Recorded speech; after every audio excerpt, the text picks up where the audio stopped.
it to my computer too to go back and take notes because Marcel does such a good job. I've been looking forward to this.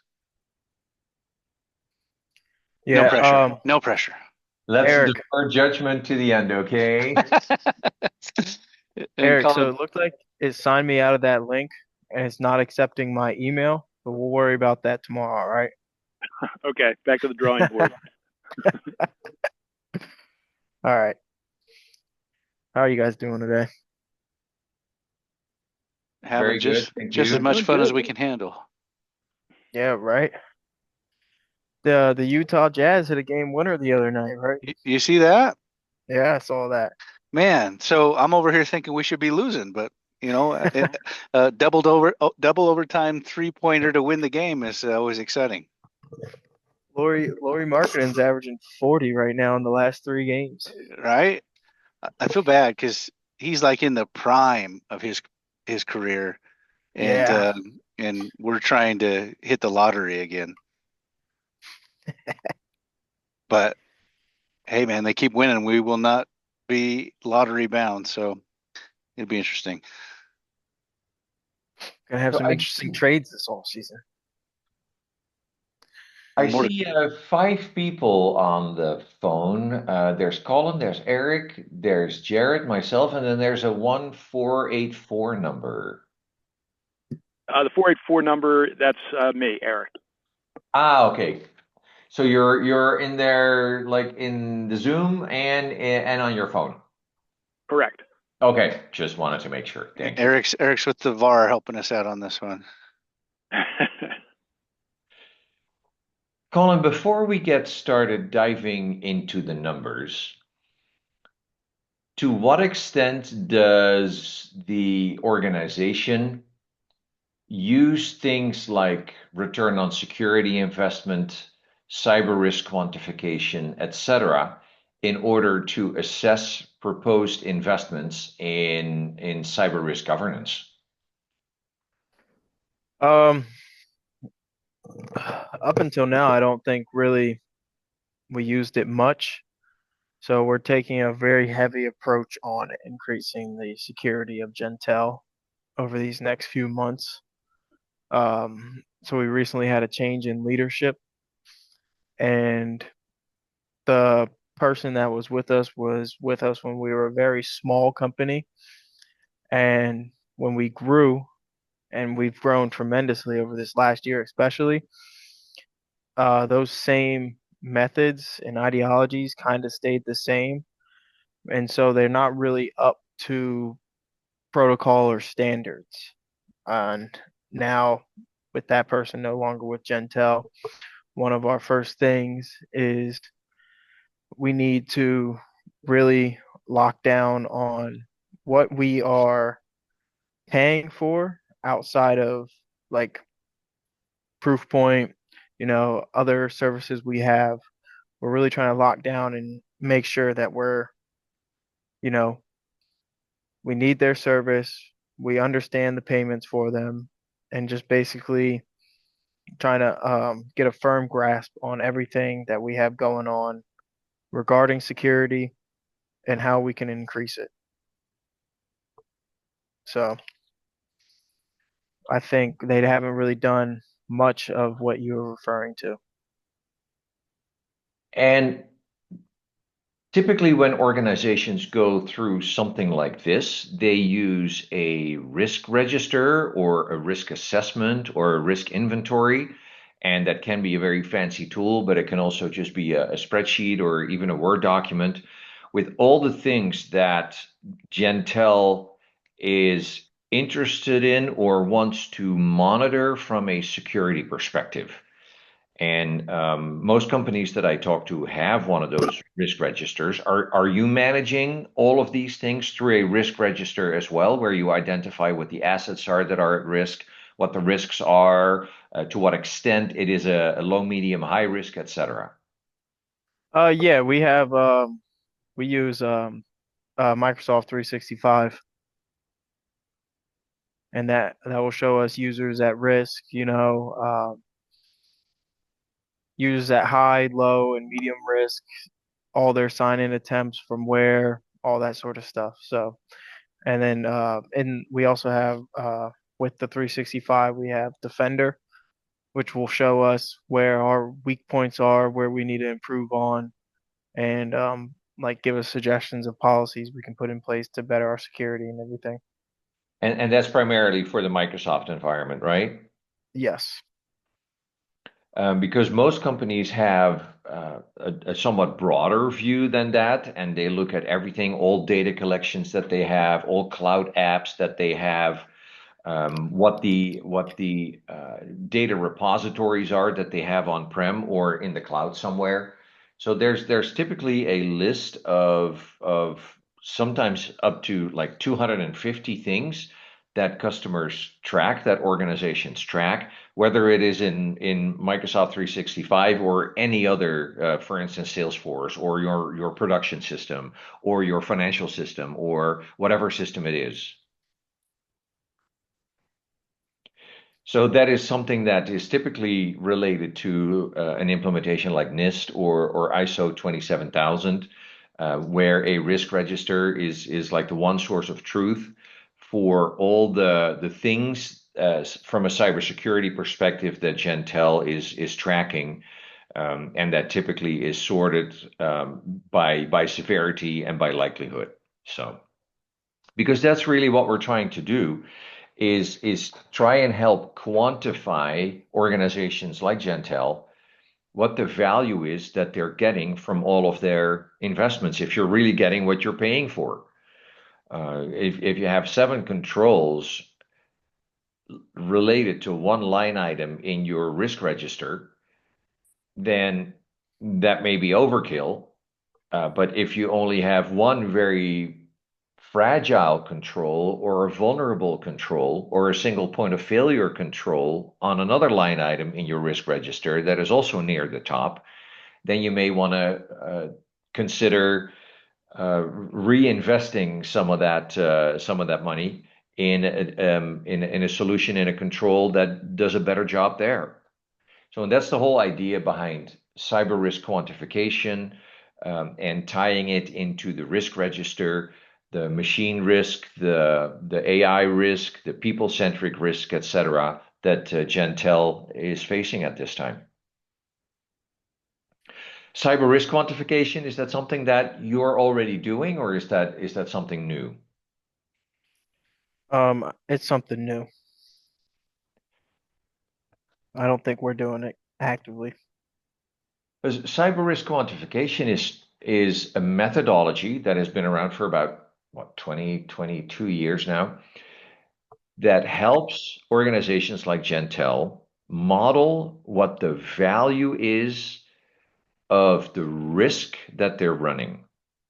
So you have gosh knows how many risks, because you have users and you have databases and you have cloud apps and you have offline storage and online storage. And now, how do you quantify that? Because most people are like, oh yeah, that's going to cost us millions and millions of dollars if we get breached. But then how many millions is that? Is that 1 or 3 or 5 or 100? And that can change dramatically, obviously. Oftentimes people use a low, medium, high or green, yellow, red type indicator. And that's what cyber risk quantification tries to augment. Because a green, yellow, red, typically anything over a certain threshold is red. Like anything over $10 million is red and we need to fix it. But then whether it's 10 million or 100 million doesn't show up because it hasn't been calculated what the actual value is of something bad happening in that particular part of the business. And that's obviously the residual risk that that business leaders and the board is interested in, is how much residual risk are we running in this particular area. So, and that's where cyber risk quantification comes in. And that's, I mean, I just wanted to tee that up because the data that I'm going to share with you and the findings that I'm going to share with you are based on cyber risk quantification. And there is a methodology called FAIR, Factor Analysis of Information Risk. It's not Proofpoint. It's owned by the Open Group, and there's about 2,000 analysts in the world who can do that. I'm one of them. We have a few more of them in Proofpoint, and we're just helping customers walk through a fair analysis. In this case, for the Proofpoint investment, but you can use the very same methodology for anything and everything that's currently on your list of controls.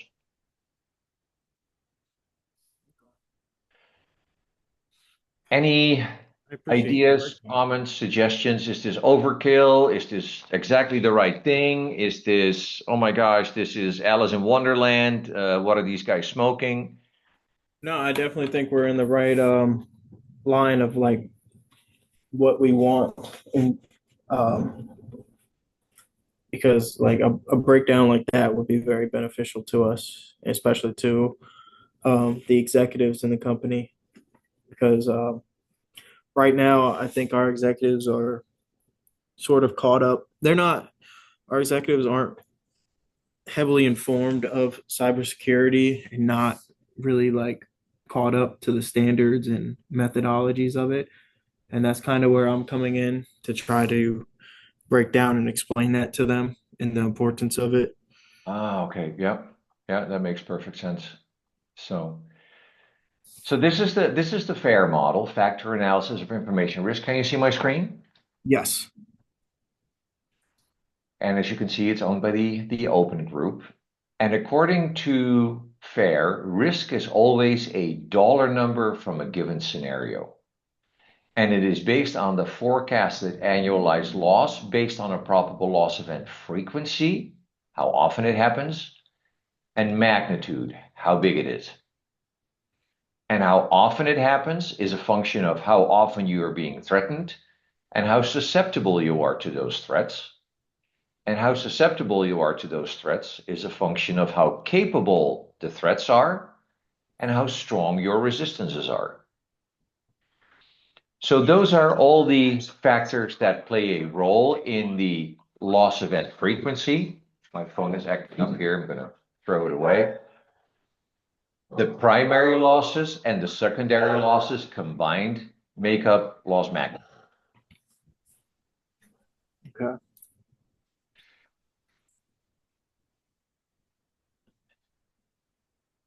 Wow, my phone is really rambling on. Sometimes my phone just does that. It's so weird. They're listening to everything we say and then they comment on it, whether it's relevant or not. So that's the whole methodology that we are using. And the idea here is to come up with a dollar number.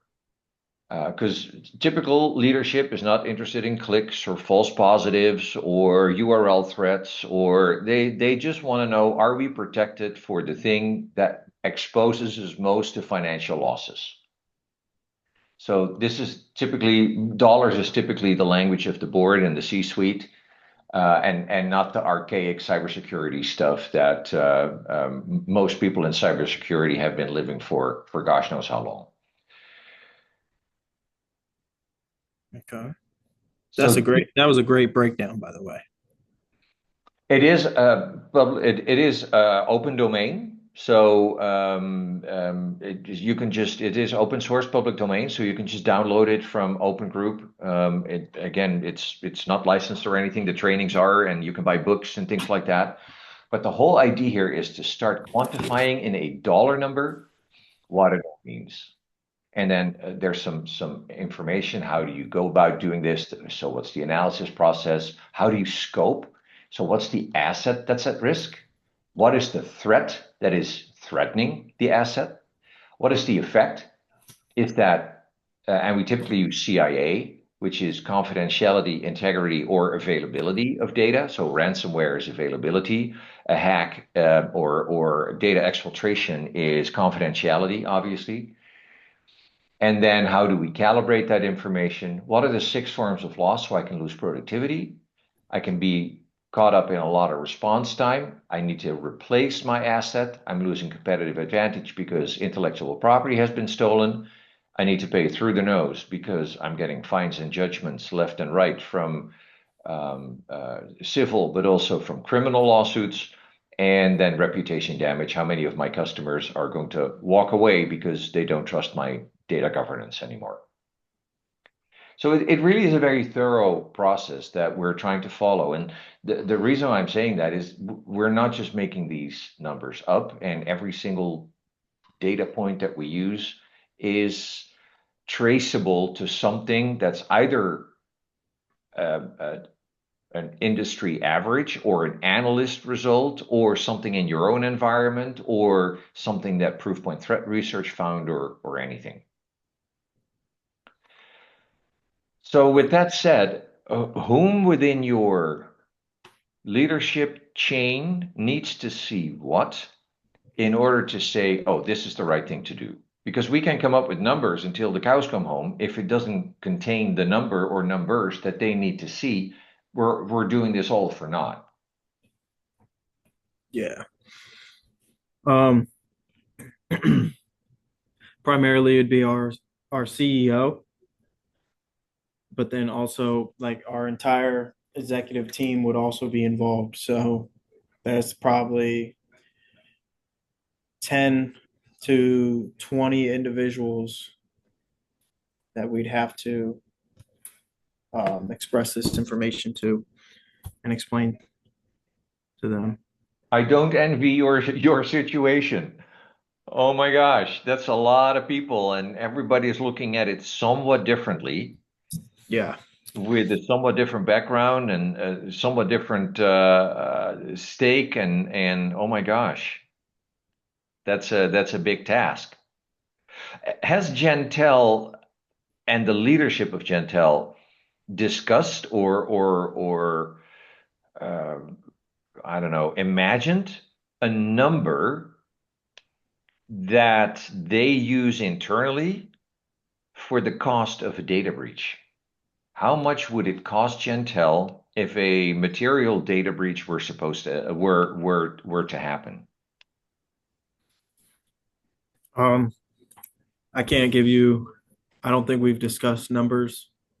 We've broken it down that obviously, like if a data breach were to occur, we've broken it down to them lately as if a data breach were to occur, we would be a fish on land. We really wouldn't be able to do anything.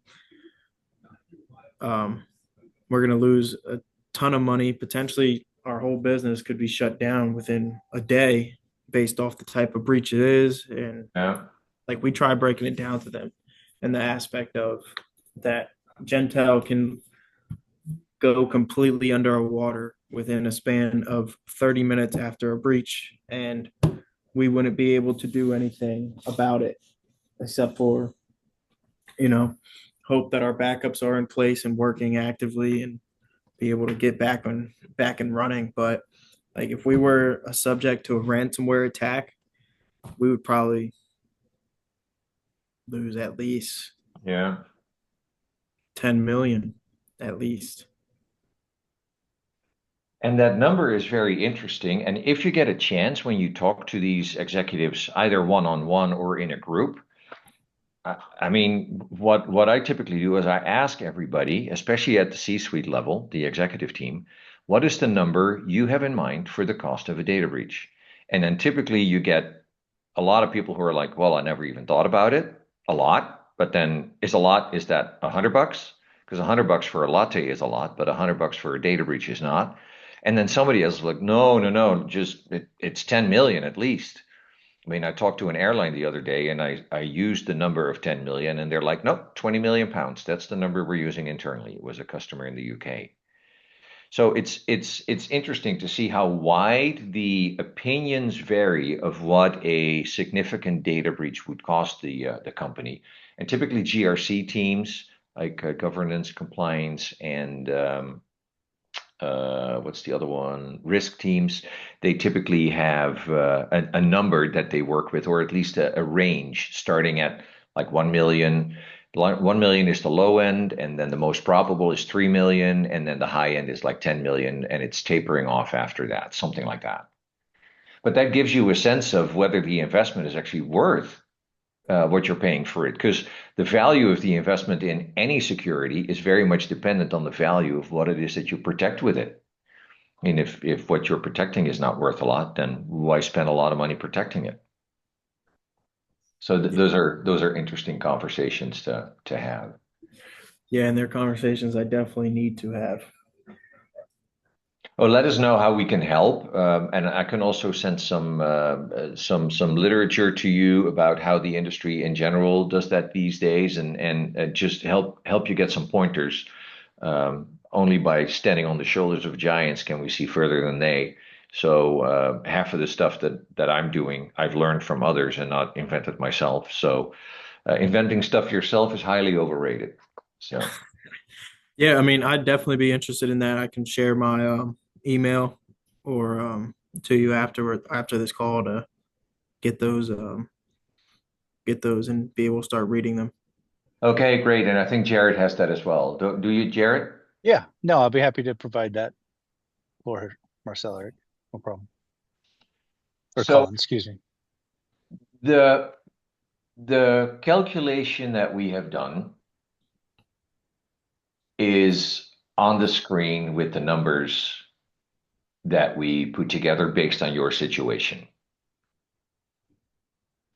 This number is well shy of the 10 million that you just mentioned. Yeah, So this is not an exaggerated number. We're not trying to exaggerate the damage. We're not ambulance chasers, or we're not trying to say, oh, if you don't do this, then the sky is going to cave in. But everything has a particular genesis of data and ways of looking at the data, etc. But when you see this number, what's the first thing that comes to mind? that's a lot of money. It's a lot of money. That is Yeah. a lot of money. And it is a lot. I mean, it's nowhere near as much as the 10 million. But yeah, it is a lot of money. And especially look at the return on security investment. It's 3,000%. It's insane. And the reason for that is that this is a return on security investment, not an ROI. So this is the ROSI number, ROSI, return on security investment, and it's been around for also the better part of 20 years. And it's typically what finance people use instead of ROI, because ROI is about a very predictable revenue stream. I need to build a new factory. How many cars is it going to crank out? What am I going to sell each car for? That means that my revenue is going to be 100 million. The factory is going to cost me 80 million. So my return on investment is what, 20%. Now, ROSI is about a very unpredictable cost avoidance. Just like you say, I can be shut down in one day. So it may never happen in the next 10 years, but it could also happen twice in a year. So, and that's what we're trying to do, is trying to calculate the value of something that's not happening, because we don't want to be shut down. We don't want to be shut down in one day to know what it really costs. We want to model how much it could cost and how likely it is that something like that happens, and by how much we can buy down that likelihood. How much less likely can we make it? That's the whole thing that the insurance industry does as well. So. Yeah. Looking at this for the key data and assumptions, um, could you just show me that? Okay. View all interpretations. Okay.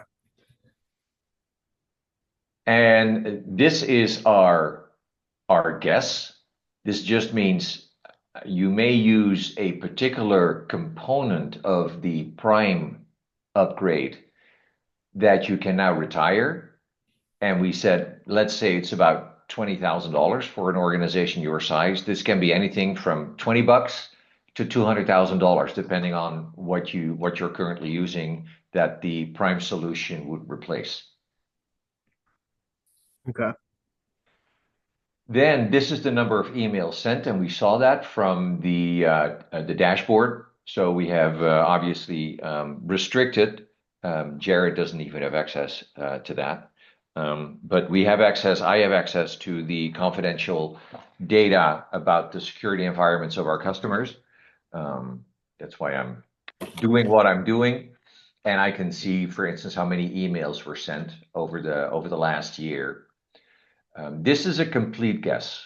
We took this from the Bureau of Labor Statistics, and we say, on average, based on the data from the Bureau of Labor Statistics, on average, a security engineer at Gentell makes $110,230 because that's what the average is that the Bureau of Labor Statistics found in your geography. Is this somewhat near accurate, or is this completely off? So we don't have a security engineer here at Gentell. Um, our security is primarily handled through a third party of Witham, Okay. and I don't know how much they make. And what is the worth of that contract? And is that contract by number of instances, for instance? Would they increase or decrease the price based on how much work they're getting from Gentell or how much work they need to do for Gentell in order to satisfy their contract? So our contract with Witham is a little bit different than they're like a typical contract with a company our size. So Witham has been with us since we started, and they've grown with us since. So our current contract is, I think we are paying 300,000 a year for Witham, and we just had a meeting with them, I think about a week and a half ago, and they did a breakdown of their finances. And if we were to initiate a contract with them now with our current size, it'd be a $620,000 contract. So they're giving us a very heavy discount because they've been with us since we started. And So we've built really good relationships with them and I, the people oh, that we work with. gosh, these things, such relationships are worth gold. I mean, in this case, it's $300,000 worth of gold, but oftentimes Yeah. even more than that in the work that they're doing and the trust that you have in a relationship like that.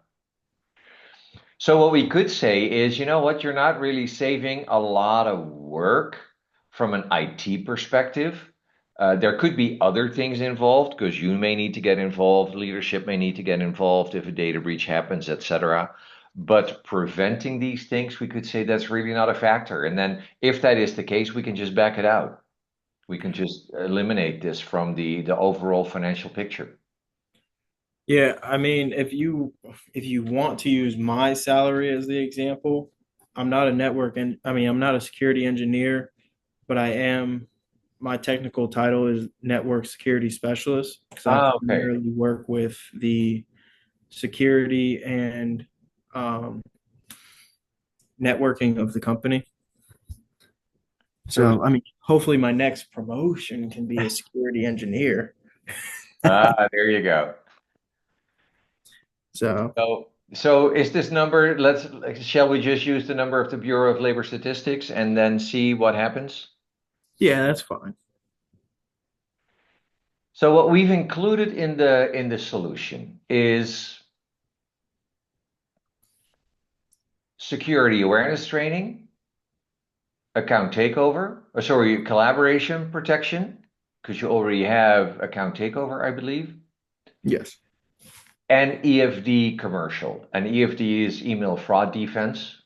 And there are three things that are relevant for email fraud defense, which is emails outbound that are not being delivered, brand damage that could happen if somebody impersonates your site or somebody impersonates your email domain, and initial compromise protection, which is attackers that impersonate your own domain to attack you and say, hey, I'm from Gentell, I'm a new employee, can you change my account number to this?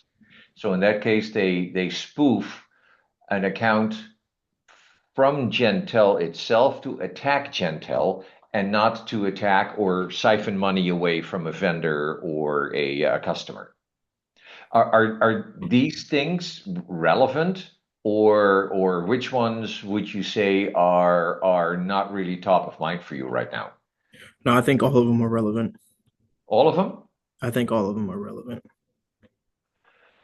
So let's keep those selected. Then the data assumptions we already saw. And then let's go to the results. The pricing, what we got from Eric. So that's Eric's ball game, if you will. So digital communications risk reduction. What we see is that let's focus this. So this is an improvement of 13.6 points by adding collab protection, by adding EFD, by adding Zen Guide, so the security awareness training. All threats, according to the FAIR model, all threats sit somewhere in the threat capability continuum, and all defenses also sit somewhere in the threat capability continuum.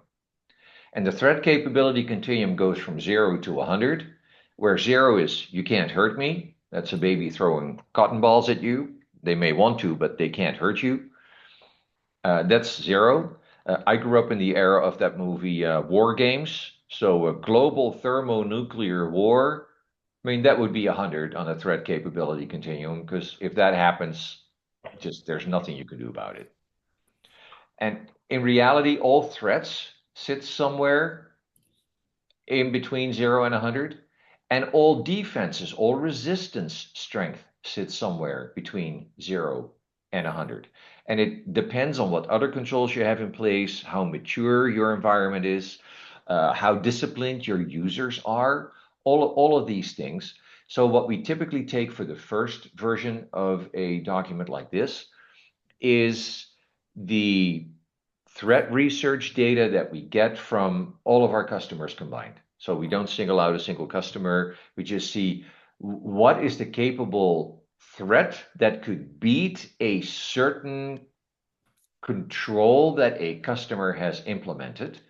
And in this case, we are saying, they already have core email protection. So that doesn't add any strength because it's already there. With Zen Guide, typically this number is 9.3, but we added or we subtracted 5 points to give credit to the security awareness training that you currently have. Because I believe you do have a security awareness training solution already. I do. So we say, let's say that that's 5, whether it's 6 or 7 or 8 or 9, or that's debatable, and we can do an analysis for that. But that's what we've used. So from 9.3, we've brought that down to 4.3. Then ATO you already have. Collab protection adds another 3. Impersonation protection adds another 6.3, and that's what EFD does. Then you could deploy our API solution on top of our gateway solution, and that would add another 3 points. And baseline is what you already have, but we didn't include any of that stuff here. So we're saying, let's assume that your resistance strength only moves 13.6 points to the right. This can never be more than 100, by the way, because you can never be more than 100% protected. Yeah. So, and that's always interesting, because we're like, well, this is 99.9 and 99.9% secure. I'm like, no, we may catch 99.9% of the threats, but we're not 99.9% secure, because the threats that do come through are a significant threat to the organization. So that's how we're looking at that number. Then we say, how likely is it that Gentell can expect or could forecast a loss event? And a loss event means something needs to be done. It could be limited. It could be like $100,000, $200,000, $300,000, but it could also be the 10 million that you're talking about. And according to analysts, on average for an organization your size, that's roughly once every 4 years. So 25.68% of the time. Is that accurate, or would you say that is too optimistic or too pessimistic? I'd say that's accurate. So at least for planning purposes, let's use that number. Then the average cost of a data breach, according to IBM Ponemon, the number for 2025 for an organization like you is 7.4 million. You said 10. It could be 10. So this is a little lower. Mind you, this is supposed to be the average. So for every 10 that happens, there needs to be a 5. And for every 20 that happens, there needs to be a 0 or a 1.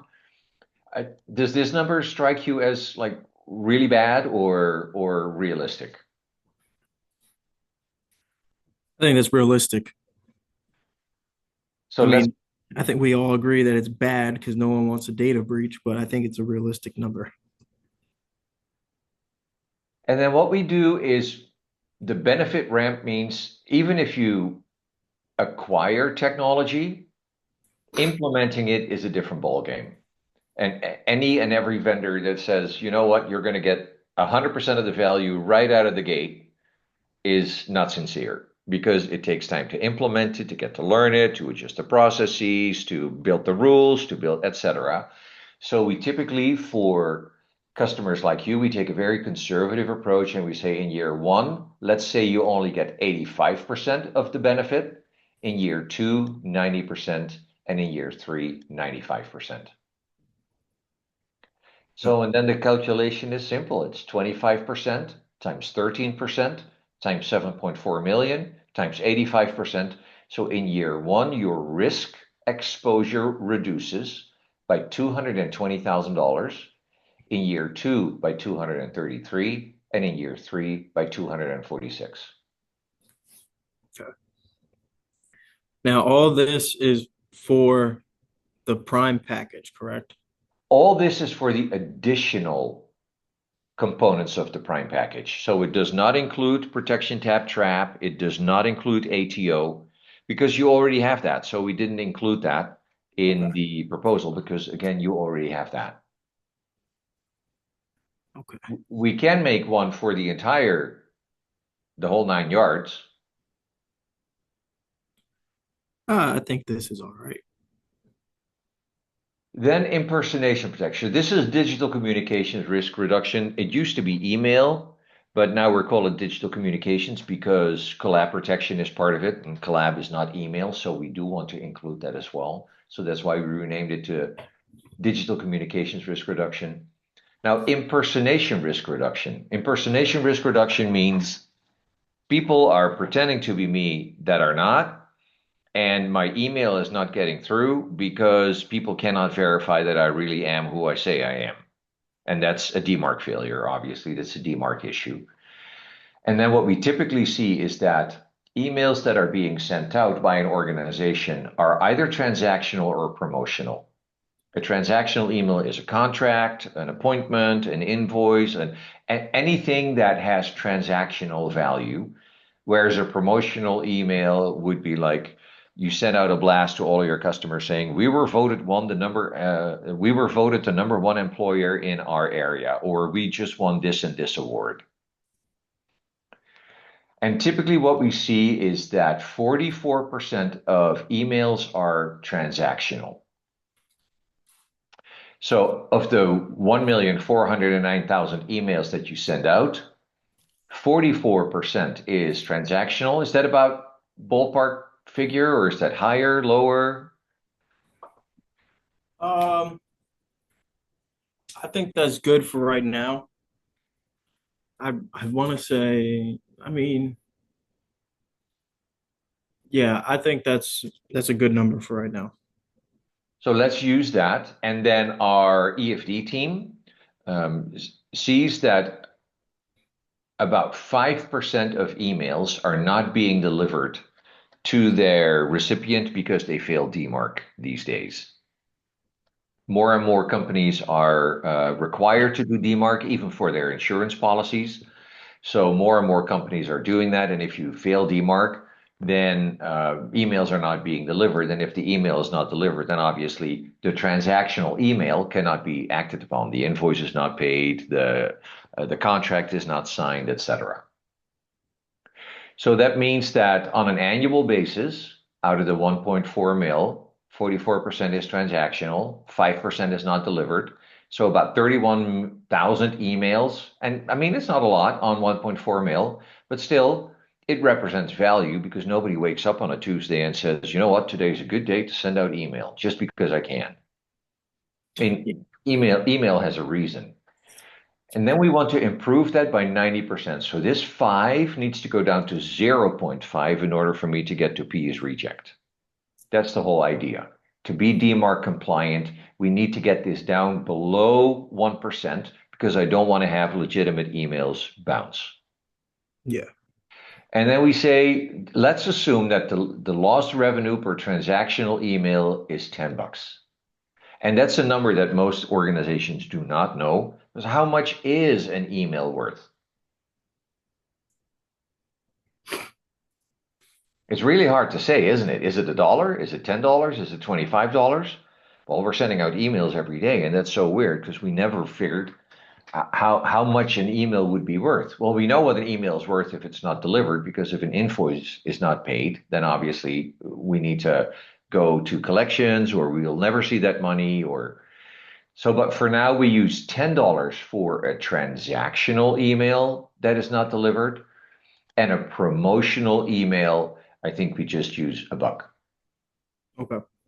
Because promotional email is typically a marketing campaign. Somebody spends good money to do a marketing campaign.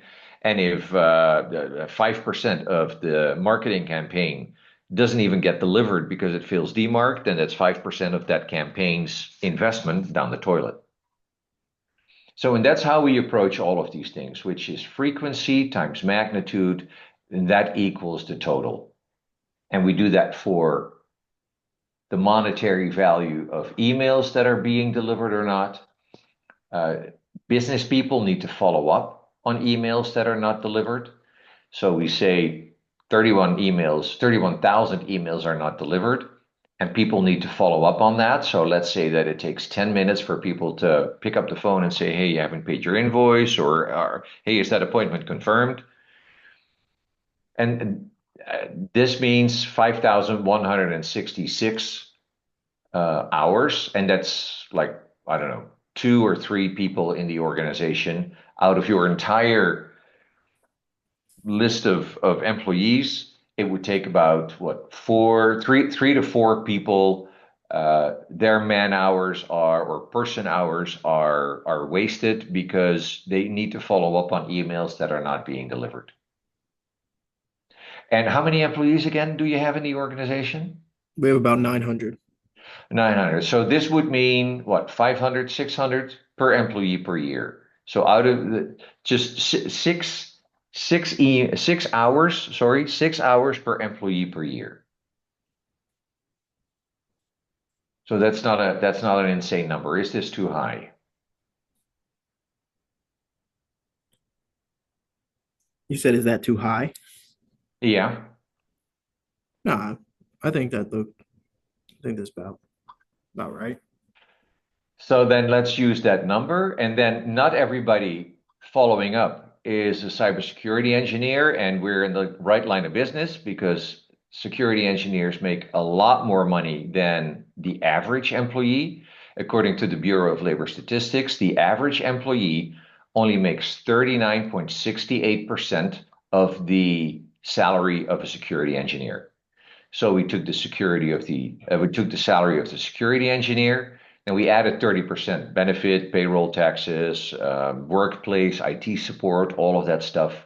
And then we took 39.68% of that. So an hour's worth of a average employee is $31.41 to the organization.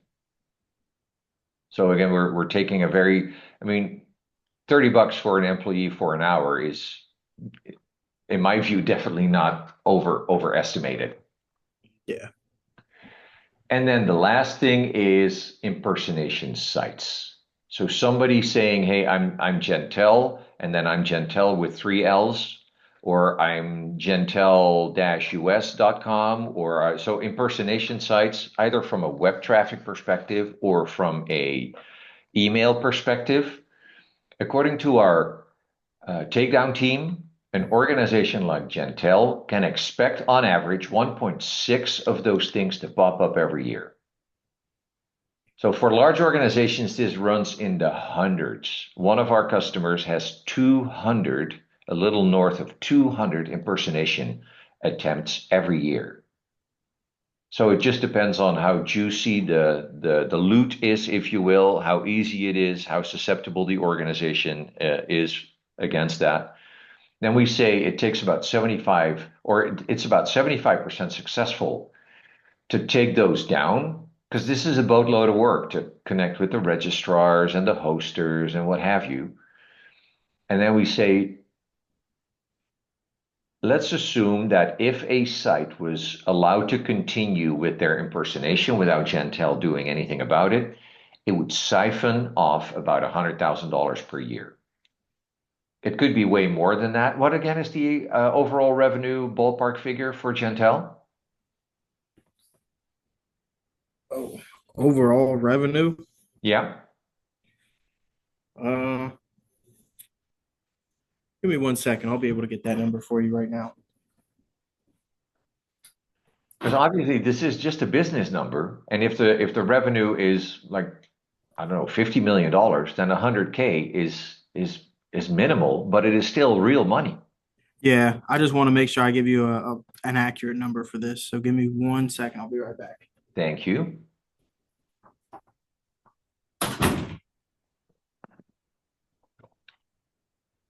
Good stuff.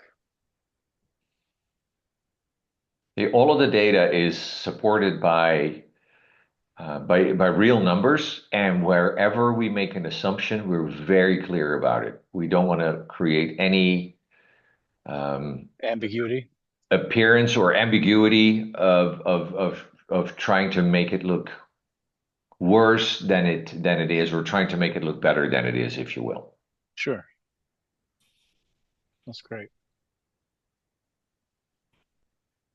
And then I'm not going to go into workforce efficiency and IT optimization too much, because they're fairly minimal numbers. I mean, this is 55K and this is 123K. Maybe it would be good to know how much the security awareness training at this point in time costs them, to see if that can offset much of the investment that we're asking them to make. But I mean, it's a lot of data that I'm sharing with him, and maybe I'm overwhelming everybody a little bit.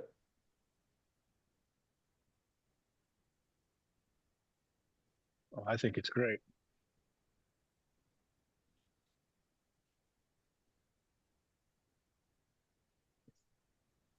It's very, very insightful when you can put, true dollar and cents value on, on the proposal.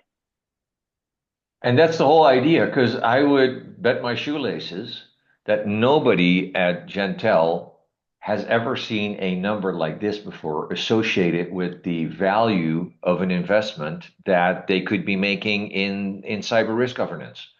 They're all like, yeah, it's a lot, it's a ton, it's a boatload of money.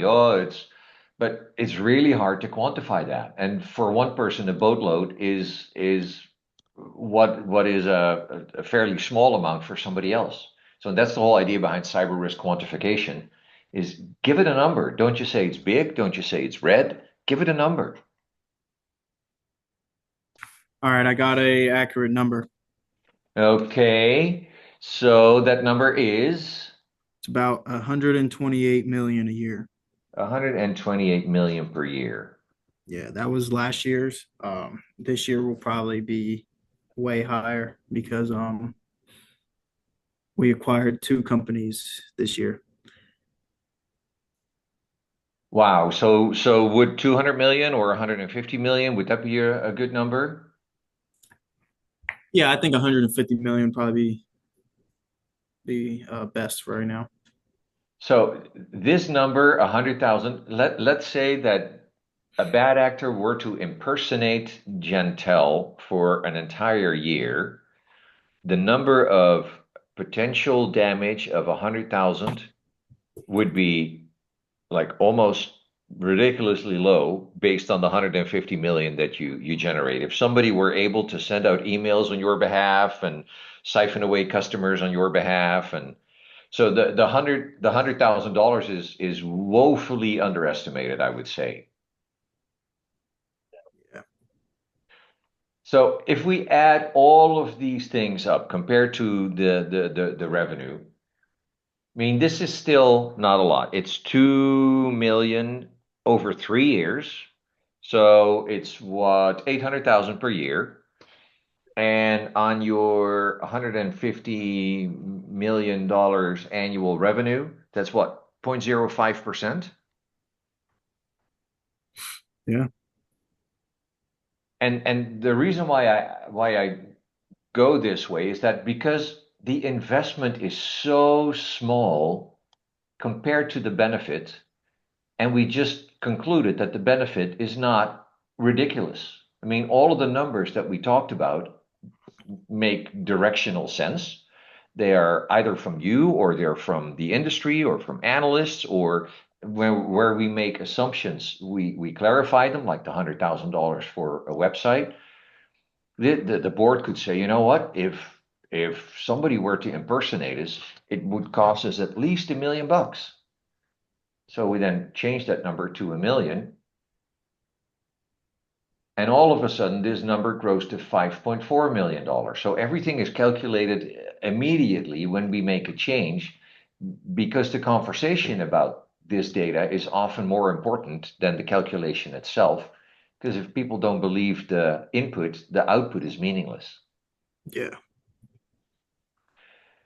So I changed it back to 100,000, and now this 2.4 million all of a sudden doesn't look very big. Also because we only take part of the additional component, if you will, of digital communication and impersonation risk reduction into account.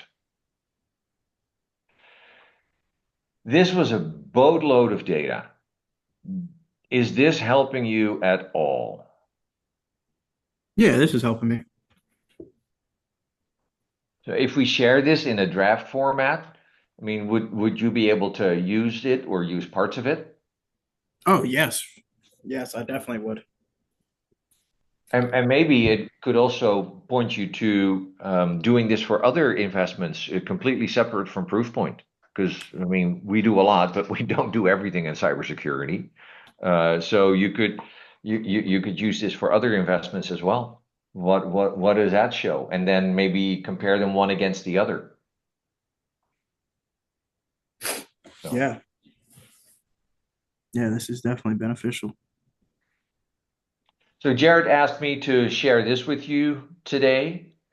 And thank you for the feedback and the open conversation. I hope I didn't confuse you with too much detail, and or if I went too slow and you're like, dude, speed up a little bit. I get this, move on. So sorry if that happened.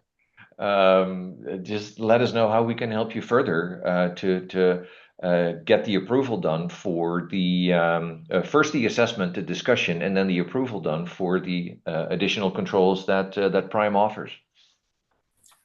Yeah, this was very beneficial. I really appreciate you taking time out of your day to one, set this beautiful display up and break down, and also meeting with me not only in the morning but this afternoon, Oh, happy because to. Not this a is problem. this is very beneficial. So You my, know, my only my only trepidation is we've got you guys coming due for renewal in 12 days. So what can I do to help support your action items with your team? Obviously, you guys got to have some internal discussions, a chance to socialize these numbers and get some feedback. But how are you feeling about that, Colin? What do you think I can do to assist? um, right now I can't think of anything. I'm gonna go through the two calls. I'm gonna go through the recordings, create a Word document with all like the key points, biggest like factors, everything like that, break down the finances and everything. And I plan on having a meeting with the uh, the chief of information technology here, and then also my I guess my new boss that's coming back from New Zealand. He's coming back the 24th, but we're going to be scheduling a call this week to discuss everything and have our approach going forward. Cool. I'm not trying to put pressure on you. I just want to make sure I'm in lockstep with you guys so we can get things turned around and submitted on time Yeah, should we decide to move forward with the upgrade. I know we're on a bit of a time crunch, so I am. Um, This is first priority to get everything done and have these meetings discussed and make sure we come to a decision sooner than later. hey, happy Thanksgiving. This is going to be great. Um, let's see. So when do you anticipate having the chance to meet with your CTO and your new boss? But this Uh, week, I think you said, but I'm gonna aim for Thursday. okay. Can you and I put a tentative time for Friday just to connect to see if we've got any updates or direction from, if I don't hear from you? Yeah, of course. Okay, cool. Let's see. Yeah, I think early in the morning would be ideal for Friday because I will be leaving the office early. I have to go to an event for Gentell and help get it all set up. So I'll probably be leaving around like 2 o'clock here. No sweat. I've got, I could go real early at like 8:30. Is that too early? Yeah, I mean that's fine for me. Is that too early for you? I'll make it. No, I want to be up in to the gym early that morning, so it's gonna be okay. Yeah, That'll be the motivation I need to get out of bed and get going. yeah. I think going to the gym early in the morning is way better than going after work. I tell you, it's I've been doing it pretty successfully for about a year and a half, and when I don't get up and go, it screws up my whole day. Yeah, you kind of feel guilty. Well, it's just like, man, what am I even doing with my life?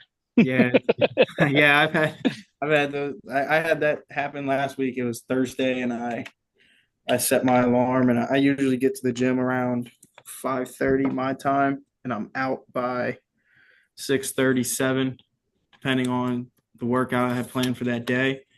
And last Thursday, my alarm rang, and I was just like, I'm not getting up. And then I got home after work, and I was just like, what am I doing? I need to get to the gym. We're burning daylight here. Yeah, I love going to the gym early. One, because my gym is extremely packed after work, like that 5 to 7 range. It's extremely packed, and then you start your day off on a positive note. You're Yeah, sitting here and you're bettering yourself, and then you're going into work with you're already awake. You're not going in half asleep, the and you're juices ready. are flowing. Yeah, you're ready to get your day started and rolling. So Yeah, man. Like it's crazy how busy it is at 5 in the morning, but it's like um, multiples more crazy in the afternoon. Like it's people are yeah, just like sardines in there. I'm like, holy cow, this is crazy. yeah, and then you get all the high school kids that want to come in there and hold up the bench for 3 hours, and it's That's like, right. come on, bro. And Like, everybody's sitting on their phones, sitting on the machines. Like, hey, move yeah, along. like hit your sets and get up and out of there, man. I gotta do my workout. Yeah, I'm not here just for because it's fun. Let's move it. Yeah. No, yeah, Cool. we'll definitely follow up on Friday. Cool. I'm gonna send this out just as a placeholder. If we need to move it, let me know. If there's questions or anything I can provide to you as far as collateral or data points or whatever it is, let me know. If I have to get with Marcel for an answer, I will. But we'll get you taken care of. Awesome. Right on. Well, gentlemen, thank you so much for investing the time. I know we went a little bit over. I appreciate you guys hanging out. Let me know what questions come up, and I'll look forward to chatting with you Friday, if not sooner. Awesome. Thank you All guys right. so much for your time. Thank you, everyone. Appreciate the presentation. Great work. Thanks, Thank gentlemen. you. Bye bye. Thanks, Marcel. See ya. Have a good night, guys.